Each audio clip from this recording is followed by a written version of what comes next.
Bugungi kunda atrof muhitni muhofaza qilish, ekologik barqarorlikni ta'minlash va aholi salomatligini mustahkamlash dolzarb masalalardan biridir. Shu jihatdan mamlakatimizda amalga oshirilayotgan Yashil makon umummilliy loyihasi tabiatni asrash va kelajak avlod uchun sog'lom muhit yaratishda muhim ahamiyat kasb etmoqda. Mazkur loyiha doirasida Surxondaryo viloyatida ham ko'chat ekish ishlari olib borilmoqda. Muxbirimiz Behzod Qodirov batafsil so'z yuritadi.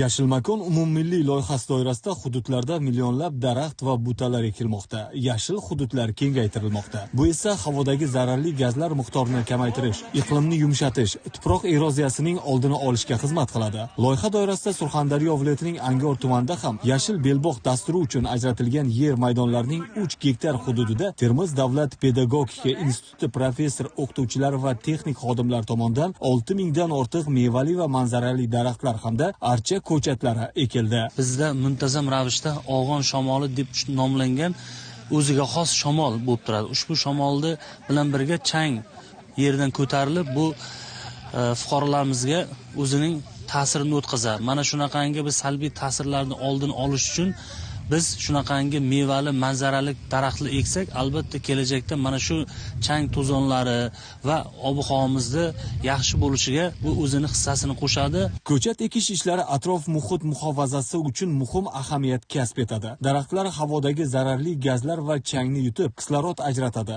Natijada havoning sifati yaxshilanib, turli nafas yo'llari kasalliklarining oldi olinadi. Ayniqsa iqlimi issiq bo'lgan Surxondaryo sharoitida daraxtzorlar mikroiqlimni me'yorlashtirib, havo haroratini pasaytirishga xizmat qiladi.